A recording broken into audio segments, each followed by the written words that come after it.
함께 본문을 읽은 것처럼요, 다윗이 하나님을 향하여 이렇게 고백합니다. 왕이신 나의 하나님, 내가 주의 이름을 송축합니다.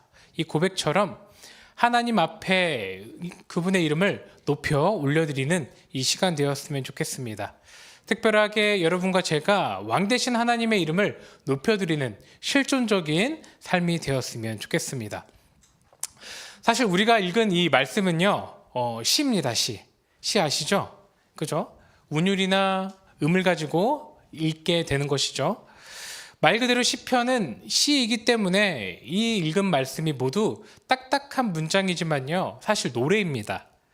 그래서 구약의 제사 때나 초대교회에서요, 이 시편을 가지고 예배하며 찬양으로 많이 불렀었습니다. 그래서요, 우리가 찬양을 한다라고 할 때 단순히 하나님의 말씀을 읽기 전에 우리가 수봉전도사님께서 인도하여 주셨던 그 찬양만이 찬양이 아니라는 것이죠. 우리가 함께 말씀을 읽고요, 말씀 앞에 증거하는 하나님을 기억하고요, 예배하고요, 또 그분의 교훈을 따라 살아가려고 발버둥 치는 모든 인생이 하나님 앞에 찬양이 된다는 것입니다. 그렇게요, 하나님 앞에 오늘의 교훈을 통해서요, 우리 주시는 말씀을 가지고 삶에서 이 발버둥 친다라는 표현이 조금 그럴 수 있지만 노력하고 행동하는 신앙이 되었으면 좋겠습니다. 먼저 앞뒤좌우로 한 번 더 말씀의 제목으로 인사했으면 좋겠습니다. 왕이신 하나님을 찬양합시다. 네, 너나 해라 이러시는 거 아니죠? 네, 다시 한번 앞뒤로 이렇게 인사했으면 좋겠습니다. 왕이신 하나님을 찬양합시다.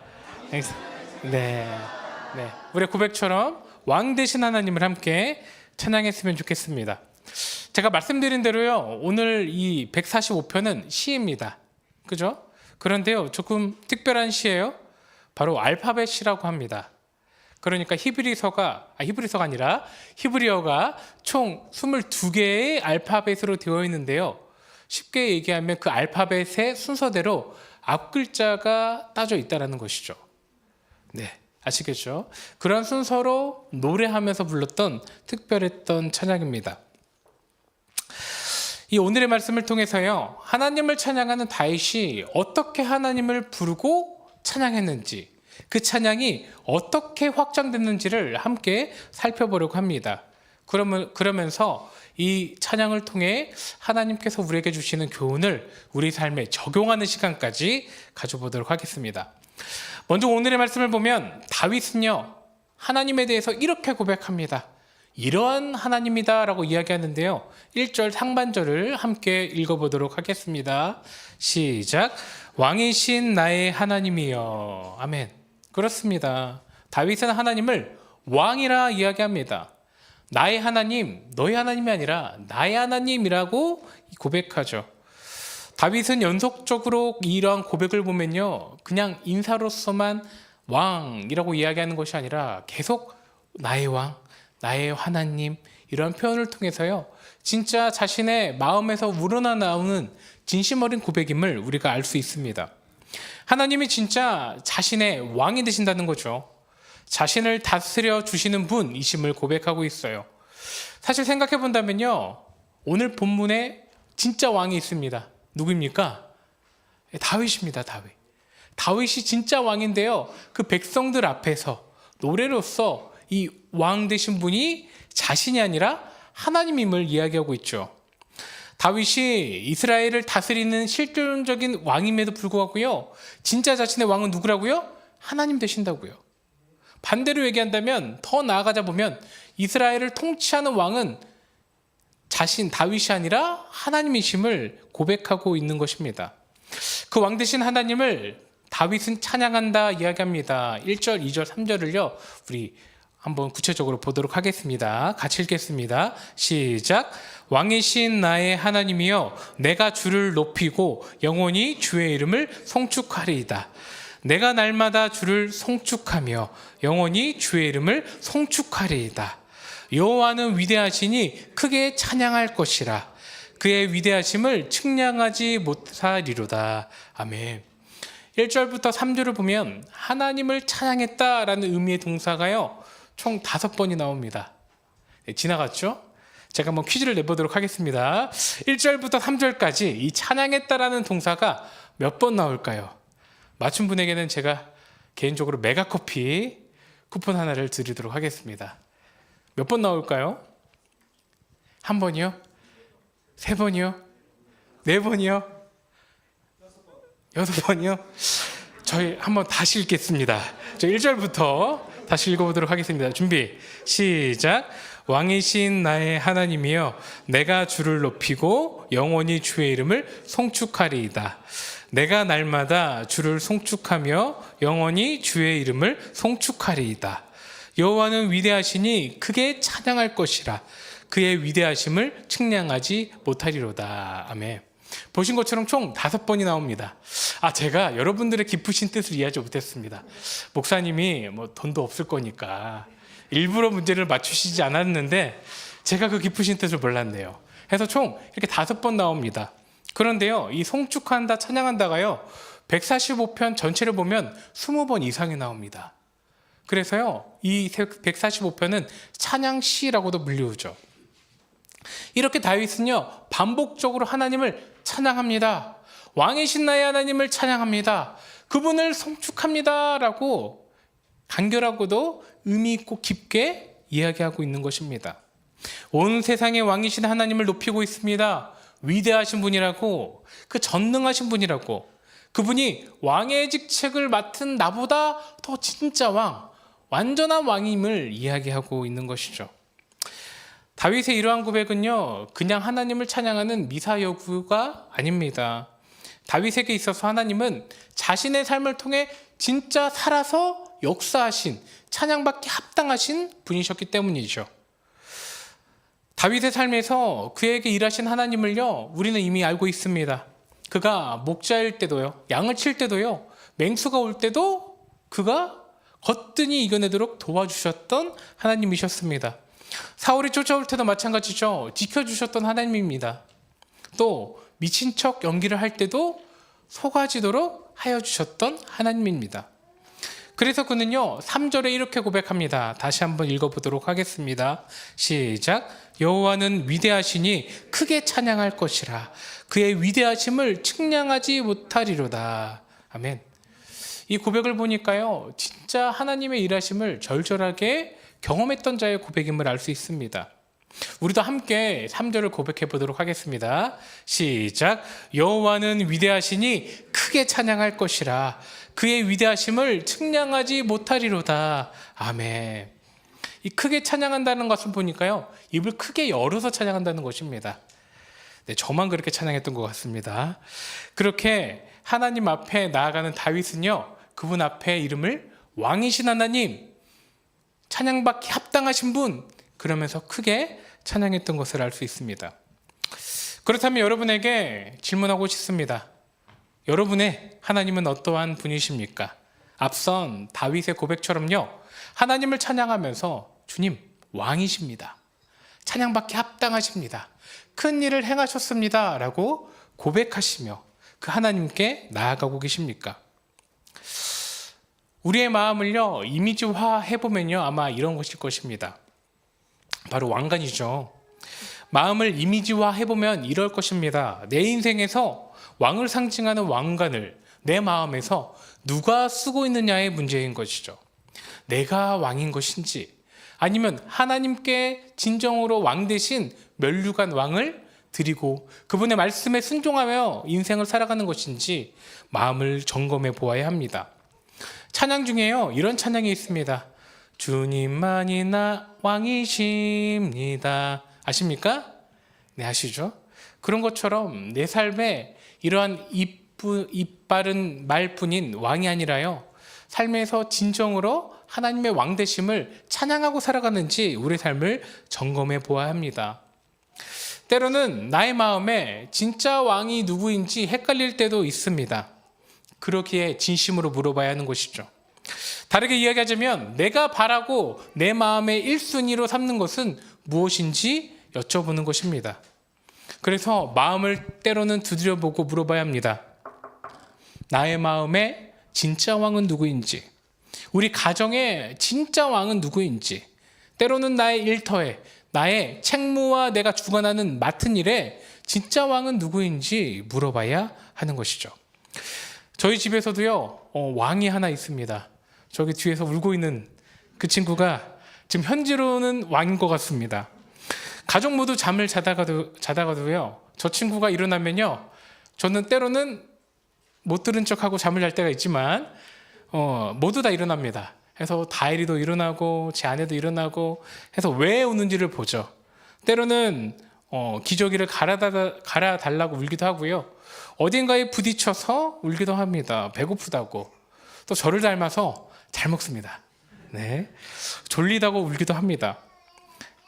네, 맞다고 하네요. 가족 모두 감각을 지켜 세우고요. 저 아이가 왜 우는지를 살펴보죠. 때로는요, 조용할 때가 있습니다.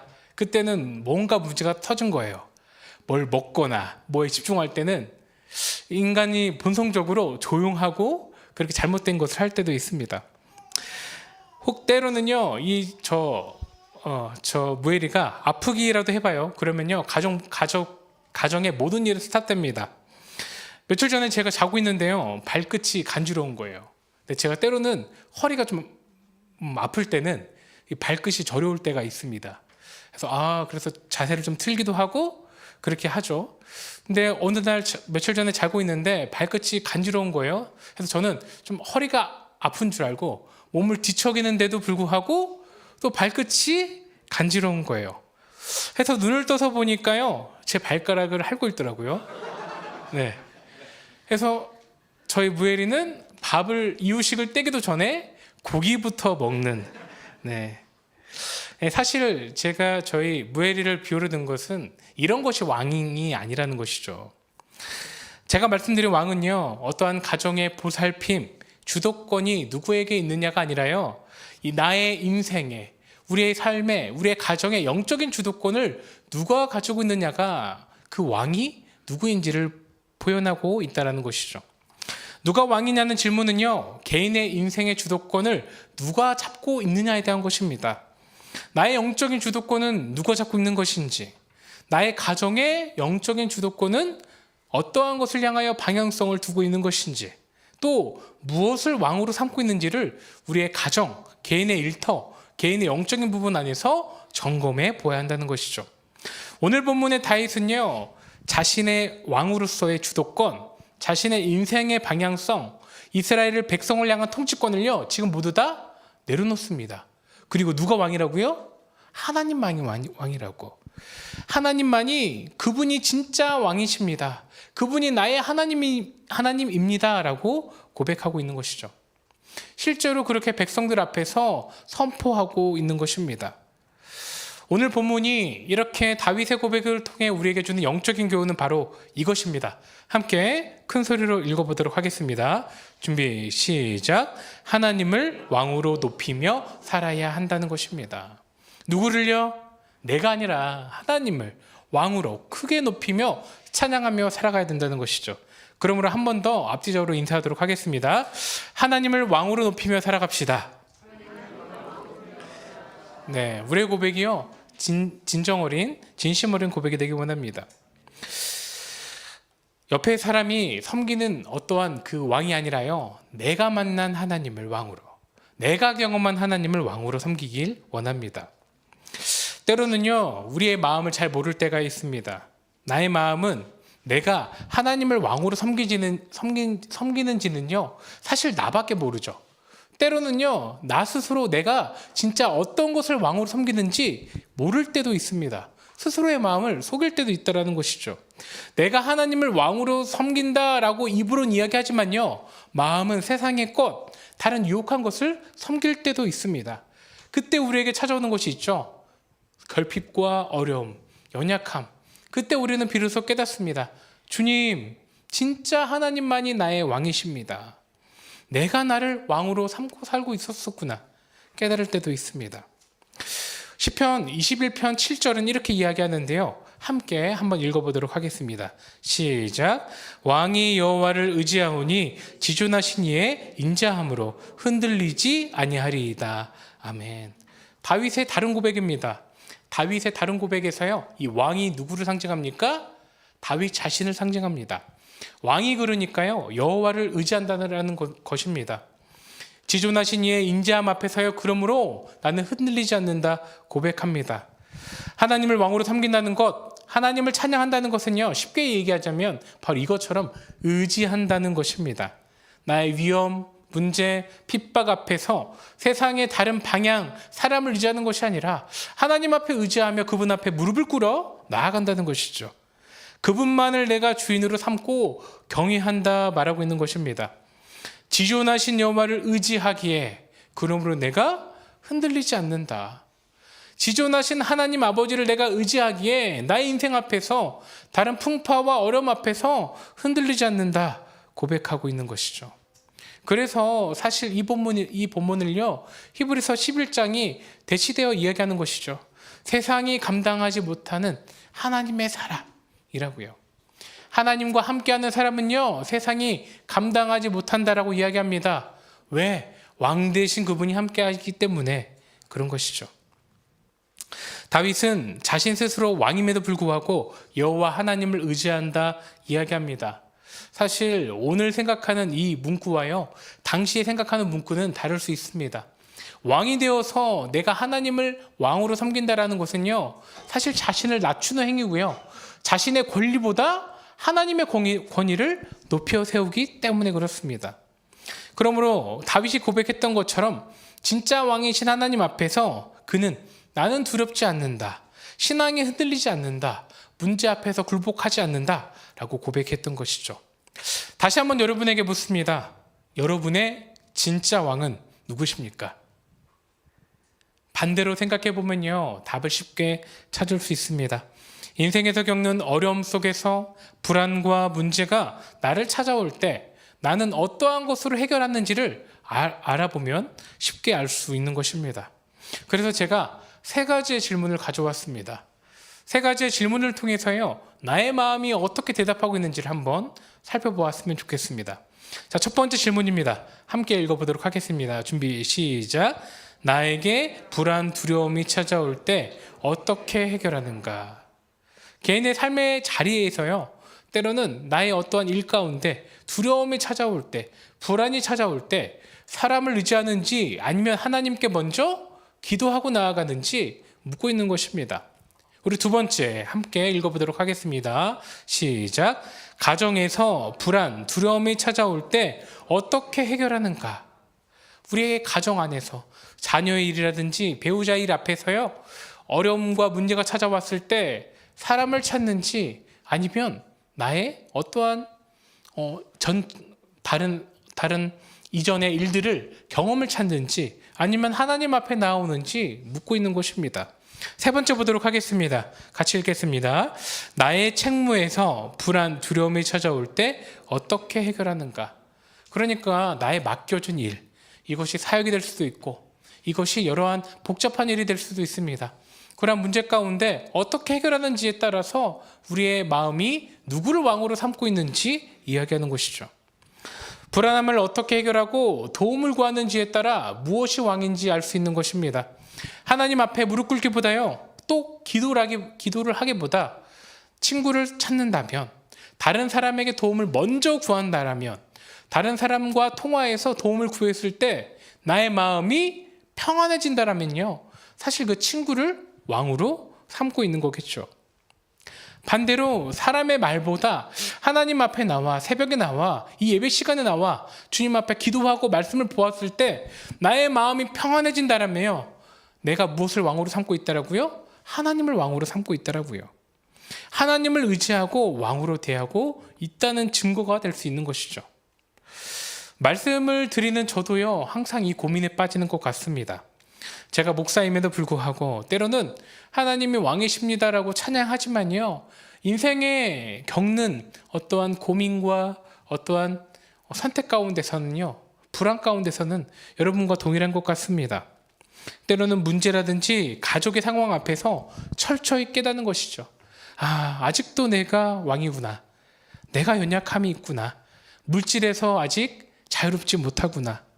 상황이든 사역 앞에서 때로는 내가 왕일 수 있구나를 매번 깨닫습니다.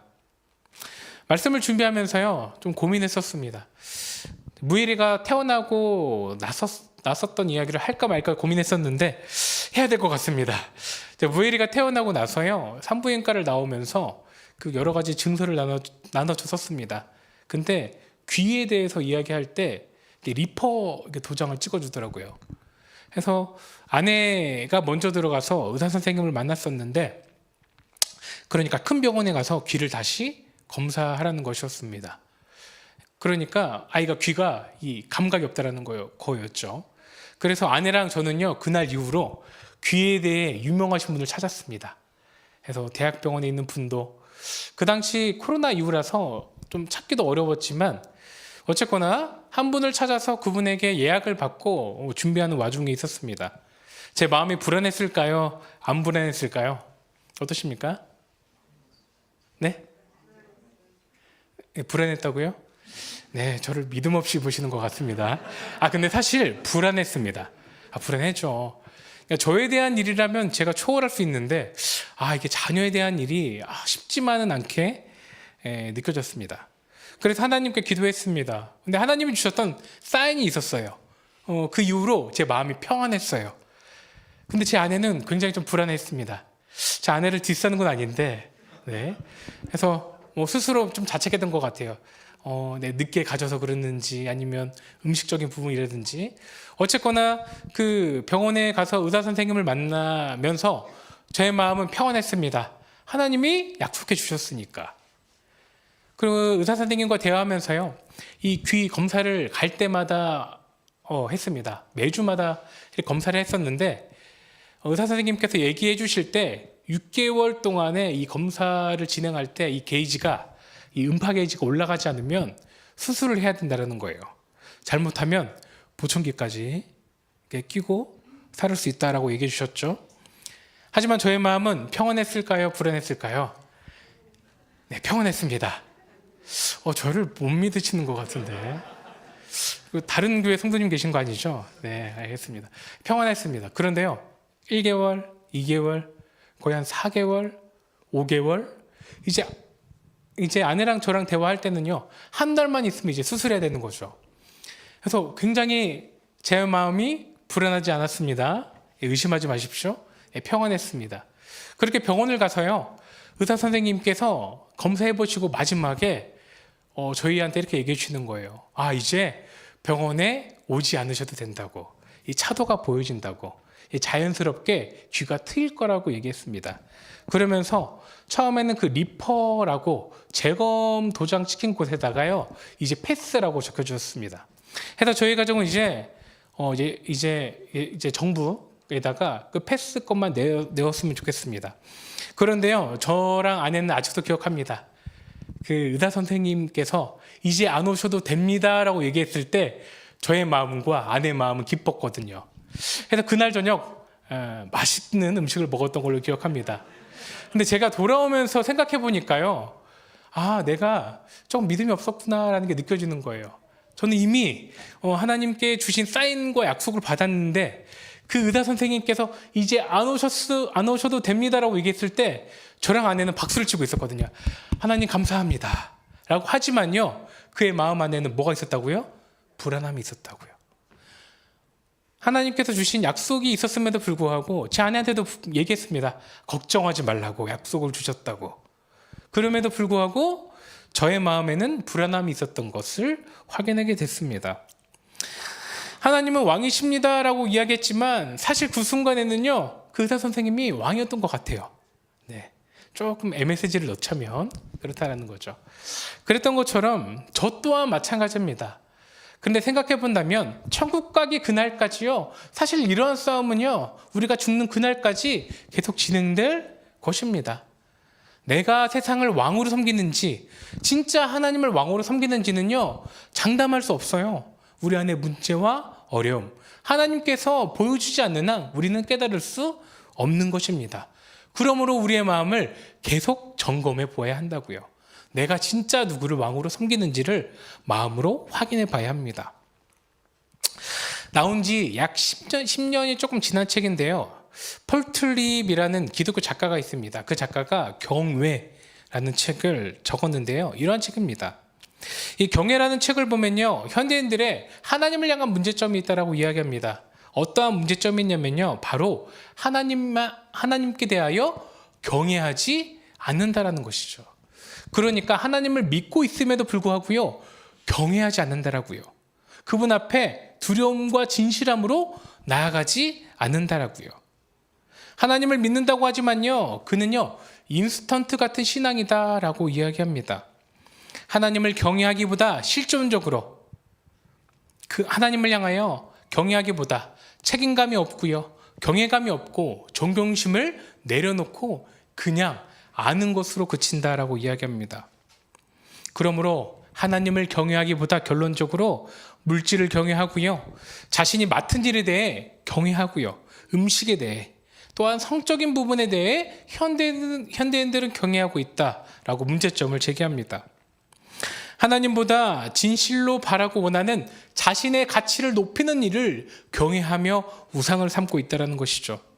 이러한 문제들이 현대인의 신앙생활을 오롯이 온전하게 살아가지 못하도록 문제를 일으킨다 이야기합니다.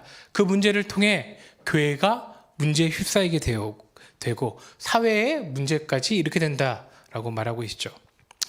사실 생각해 본다면요, 초대교회에서는 어떠한 이러한 유혹들이 되도록 적었습니다. 왜냐하면 예수님을 믿는다라고 하면 바로 즉각적인 핍박이 찾아왔기 때문이죠. 그런데 오늘날은요, 예수님을 믿는다고 해서요, 누군가 핍박하지 않습니다. 손가락질하는 사람이 없습니다. 그런데요, 세상에 왕될 만한 유혹이 생겨난다는 것이죠. 물질, 사람, 명예, 나의 마음에 깊숙이 있는 자존심, 스스로 이야기하는 트라우마라고 이야기하는 나의 쓴뿌리와 같은 것이요, 하나님보다 다른 것들을 왕으로 삼도록 유혹합니다. 성경의 과거에도 동일했었습니다. 출애굽기에서요, 이스라엘 백성들이 하나님을 예배하러 가겠다라고 바로에게 이야기했을 때 바로는 즉각적으로 말합니다. 너희들이 편해서 그렇다. 너희에게 많은 일들을 주겠다. 뭐예요? 하나님을 보기보다 다른 세상의 일로 눈을 돌리겠다라는 것이죠. 제가 소개했던 이 책, 경외의 저자인 폴틀립은요, 책을 통해 이렇게 이야기합니다. 함께 읽어보도록 하겠습니다. 시작. 사람이 있을 때는 우악이 짝이 없는데 아무도 보는 이가 없으면 억만진창이라면 그것은 경외가 아니다. 무엇이라 이야기합니까? 교회에서의 모습이 아니라 또 가정에서의 모습도 아니라 내가 혼자 있는 나의 마음, 혼자 있을 때 있는 모습이 하나님을 경외하는지 하나님을 아니면 경하게 여기는지 보여준다는 것입니다. 하나님을 경외하고 있지 않다면, 하나님을 왕으로 섬기고 그분의 명령을 따르지 않는다면요, 아무도 모르는 나의 마음에 이미 하나님을 향한 진정성이 없는 것이죠. 억만진창이라는 신앙이라는 것입니다. 다른 말로 이야기하자면 가짜 신앙이라는 것입니다.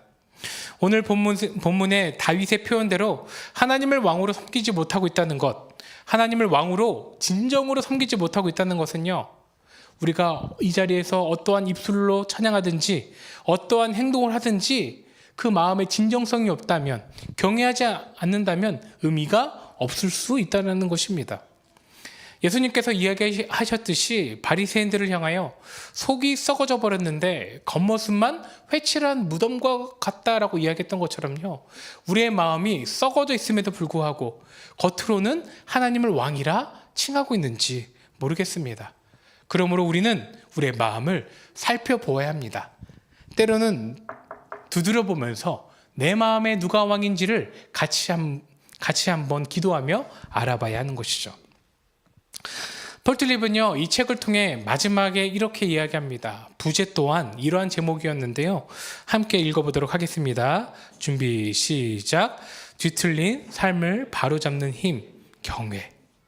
내 삶이 무엇인가 뒤틀려 있다라면, 무엇인가 문제가 있다라면요, 하나님을 경외하지 못한다라는 것입니다. 오늘 말씀에 빗대어 말씀드린다면 하나님을 왕으로 섬기지 못한다라는 것이죠. 여러분에게 다시 묻습니다. 여러분은 하나님을 경외하고 계십니까? 네, 아멘이라고 하셔야 되는데. 네, 다시 한번. 여러분은 하나님을 경외하고 계십니까? 아멘입니다. 여러분은 하나님을 왕으로 높이고 계십니까? 아멘입니다. 그렇게 찬양하며 하나님 앞에 나아가시길 원합니다. 시편 2편 11절은 이렇게 이야기합니다. 함께 읽어보도록 하겠습니다.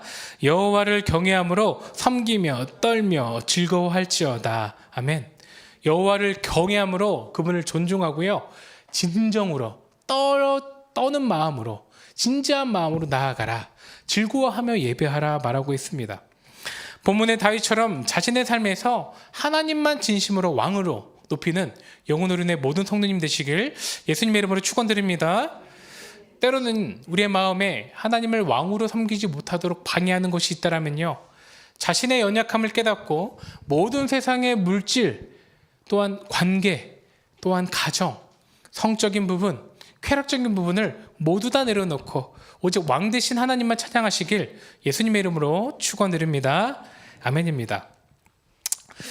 다윗은 이렇게 1절부터 3절까지 왕 되신 하나님을 찬양합니다. 크신 하나님, 전능하신 하나님, 끝이 없으신 하나님이라 고백하죠. 그리고 자신만이 아니라 먼저 자신이 왕 되신 하나님을 찬양했다라면요, 그 다음에 바로 이 찬양의 주체를요 확장시킵니다. 그러니까 자신만이 아니라 다른 무리와 공동체도 하나님을 찬양하도록 선포하고 있습니다. 그 크고 위대하신 하나님을 다윗 자신 혼자 장년만이 아니라요, 다른 무리들도 이렇게 찬양으로 고백하고 있는데요. 오늘의 본문이 우리에게 주는 영적인 교훈 두 번째를 함께 살펴보도록 하겠습니다. 함께 읽어보도록 할게요. 준비 시작. 왕 되신 하나님을 다음 세대에 전수해야 한다는 것이죠. 다윗은요, 자신이 고백했던 하나님을 다음 세대에 전수해야 함을 말하고 있습니다. 다윗은 자신이 왕으로서 하나님을 높여드리고요, 다음에 이어서 다음 세대와 함께 하나님을 찬양하고 그분이 행하셨던 놀라운 일, 기이한 일들을 행하실 것이라 고백하고 선포하고 있습니다. 오늘의 본문 4절 5절을 함께 읽어보도록 하겠습니다. 준비 시작. 대대로 주께서 행하시는 일을 크게 찬양하며 주의 능한 일을 선포하리로다. 주의 존귀하고 영광스러운 위엄과 주의 기이한 일들을 나는 작은 소리로 읊조리이다. 아멘. 4절만요 번역해서 다시 한번 보도록 하겠습니다. 의역한 것을 직역해서 보도록 하겠습니다. 4절 같이 읽겠습니다. 시작. 한 세대가 다른 세대에게 주께서 행하시는 일을 크게 찬양하며 주의 능한 일을 선포하리로다. 5절도 같이 읽겠습니다. 주의 존귀하고 영광스러운 위엄과 주의 기이한 일들을 나는 작은 소리로 읊조리이다. 아멘.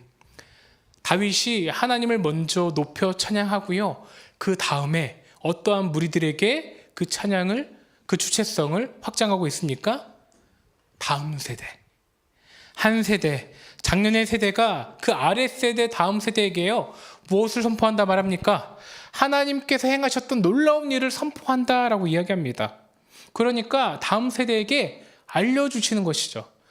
하나님께서 우리에게 이러한 일을 행하셨다 알려주는 것입니다. 존귀하고 영광스럽고 위엄 있는 기이한 일들을 알려주고 선포한다 본문은 말합니다. 이전까지 찬양의 주체가 다윗이었다면요, 이제 작년 세대를 대표해서 다음 세대로 이전하는 것이죠. 이후의 말씀을 보면요, 다음 세대가 무리가 되고요, 그 무리가 백성으로 점점 주체가 확장되는 것을 알 수 있습니다. 상상해 보세요. 다윗이 많은 사람들 앞에서요 왕 되신 하나님을 선포하고 찬양하고 그 다음 누구에게? 다음 세대에게 선포했다라고요. 그래서 제가 간략하게 준비해봤습니다. 다윗이라면 이렇게 선포했을 것 같다, 다음 세대를 향하여 이렇게 교육했을 것 같다라는 생각으로 준비했는데요, 우리 함께 읽어보도록 하겠습니다. 시작. 우리 하나님께서 아브라함을 통해 복 주시겠다는 약속을 오늘까지 이행하셨다. 우리 하나님께서 아브라함의 민족을 부흥케 하셨다. 우리 하나님께서 모세를 통해 출애굽시켜 주셨다. 우리 하나님께서 우리의 민족에게 새 땅을 주시고 인도해 주셨다. 우리 하나님께서 왕과 나라를 세워주시고 강성하게 하셨다. 이러한 놀라운 왕 되신 하나님이 너희와 함께 할 것이야. 바울이 아니죠. 다윗이 다음 세대에게 이렇게 전하고 있었을 거라 생각됩니다. 너희 다음 세대들에게 기이한 일을 행하실 것이야. 너희가 말로만 듣던 이스라엘의 위대한 하나님이 곧 너희의 하나님이 될 것이야. 신앙 교육의 현장으로 선포되는 것입니다. 이스라엘에게 있었던 놀라운 일, 하나님의 영광된 일을요 전수하면서 왕 대신 하나님을 함께 찬양했던 것이죠. 다음 세대에게 선포한 그대로요 하나님께서 이루어질 것을 소망하는 것이죠. 선포한다라는 그 의미 자체가요 하나님께서 이루어질 일을 예비한다라는 것도 됩니다. 이러한 신앙의 공동체성이요 오늘날 우리 영혼오른 교회 다음 세대에게도 전수해야 함을 생각되게 합니다. 오늘 본문이 우리에게 알려주고 있는 것이죠. 시편의 이때만이 아니라 오늘 우리도요 우리 다음 세대와 함께 하나님을 함께 찬양하고 예배해야 한다는 것이죠. 교회, 가정, 관계 가운데 오늘 말씀대로 선포하며 찬양하며 신앙을 전수하는 우리 영혼오른 교회가 되었으면 좋겠습니다. 우리는요 가끔 착각합니다. 교회에 아이를 맡겨놓으면 신앙의 훈련을 다 했다라고 생각할 때가 있어요. 그러나 하나님은 부모에게 제일 되는 신앙의 우선적 책임을 허락하여 주셨습니다. 권리를 주셨다는 것이죠. 교회 이전에 자녀의 영적 교육에 대한 책임과 권한을 부모에게 주셨다는 것이죠. 그래서 우리도 가정에서요 찬양과 예배를 통해 신앙을 훈련해야 한다는 것입니다. 그래서 방금 우리가 함께 있었던 것을 오늘 우리 영혼오른 교회 실정에 맞게 한번 변화해 봤습니다. 왜냐하면 가정에서 자녀들에게 선포하고 대화하고 기도한다는 것이 굉장히 때로는 부끄러운 일이기 때문이죠. 그래서 한번 연습해 보려고 합니다. 네, 자녀가 없으신 분들은 또 자녀가 이미 장성했다라면 우리의 영혼오른 교회 유치부, 특별하게 제가 사역하고 있는 유치부와 또한 우리 유초등부, 청소년부, 청년들을 위해 같은 마음으로 함께 기도문을 읽어주셨으면 좋겠습니다. 함께 읽어보도록 하겠습니다. 시작. 아빠 엄마는 그때 왕 대신 하나님을 알았어. 아빠 엄마는 너와 같은 사춘기 때 마음이 어려웠는데 그때 하나님을 더욱 친밀히 알았어. 아빠 엄마는 너를 임신하고 하나님께 건강하게 태어나게 해달라고 기도했어. 아빠 엄마는 너를 위해 여전히 기도하고 있어. 아빠 엄마가 나중에 없더라도 하나님은 너와 항상 함께 하셔. 네, 오늘날로 바꿔보자면 이렇게 가정 안에서 신앙 교육을 했다는 것이죠. 참 닭살 돋죠? 어색하죠? 저도 다일이한테 이렇게 이야기하려면 못할 것 같습니다. 그럼에도 오늘의 본문은요 해야 한다라는 거예요. 교회만이 아니라 가정에서도 하나님께서 이러한 일을 선포할 때 놀라운 일을 보여주신다 말씀하고 있습니다. 오늘의 본문 말고도요 성경은 다음 세대를 향하여 중요하다며 여러 가지로 이야기하고 있습니다. 시편 74편을 보니까 이렇게 이야기합니다. 우리가 이를 그들의 자손에서 숨기지 아니하고 여호와의 영예와 그의 능력과 그가 행하신 기이한 사적을 후대에 전하리로다 이야기합니다. 그러니까 하나님께서 우리에게 이루어 주신 기이한 일들을 내가 전하겠다라고 이야기하는 거죠. 여호와의 영광, 그의 능력, 그가 행하신 기일들을요 후대에 양성시킨다라는 것입니다. 다음 세대는요 그러니까 키워 나아가야 성장할 수 있습니다. 교육하지 않고 키우지 않는다라는 것은요 포기했다라는 거예요. 그 포기한 예시가 사사기 2장 10절에 나옵니다. 함께 읽어보도록 하겠습니다. 시작.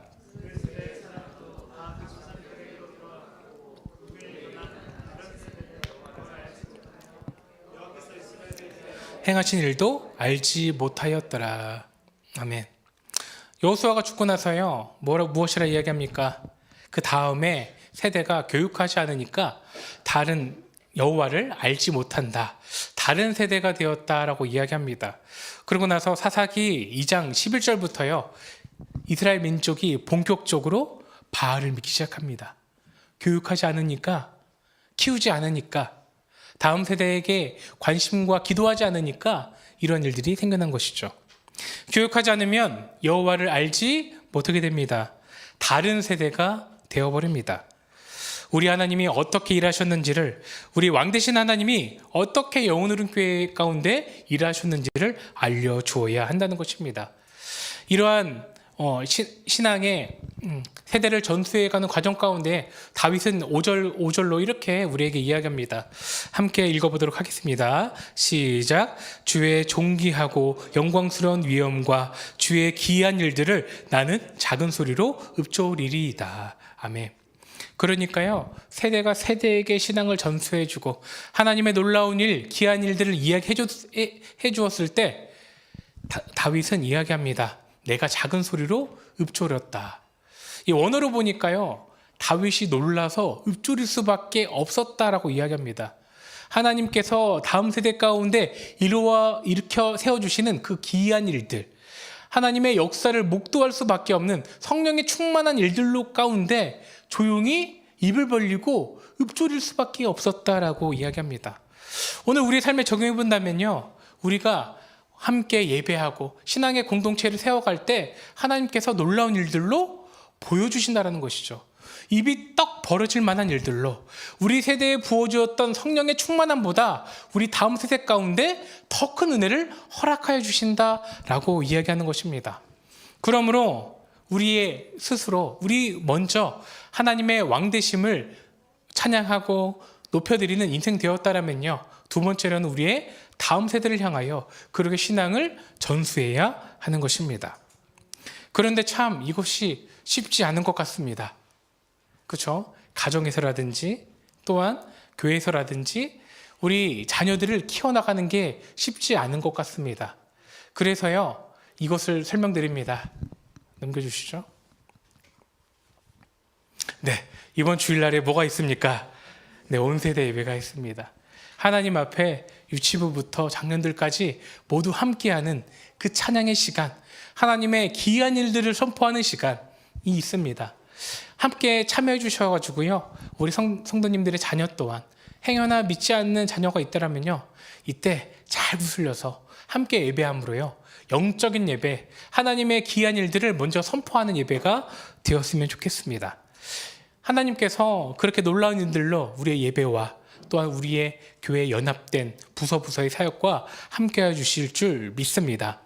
오늘의 말씀을 정리합니다. 오늘의 말씀 두 가지를 이야기합니다. 첫 번째 무엇이었습니까? 하나님을 왕으로 높이며 살아야 한다는 것입니다. 다윗은 그렇게 고백합니다. 하나님께서 놀랍게 일하여 주셨다. 그분이 나의 왕이시다. 너의 하나님, 다른 사람의 하나님이 아니라 나의 하나님이다 라고 고백합니다. 그러한 우리의 영혼 어른의 모든 성도님들의 인생이 되었으면 좋겠습니다. 두 번째는 무엇입니까? 왕 되신 하나님을 다음 세대에 전수해야 한다는 것이죠. 우리가 교육하지 아니하면, 또한 다음 세대에게 알려주지 않으면 다른 세대가 되는 것입니다. 그렇게 다윗은요, 하나님 앞에 찬양하고 제일 먼저 다음 세대가 세대에게 전수하겠다 선포하고 있습니다. 그때 다윗은 경험합니다. 입이 쩍 벌어질 만한 놀라운 일들을 경험하는 것이죠. 영혼 어른 교회가 이 두 가지를 기억함으로요, 하나님을 왕으로 높이며 살아가고요, 또한 다음 세대가 놀라운 기이한 일들을 경험하는 교회가 되었으면 좋겠습니다.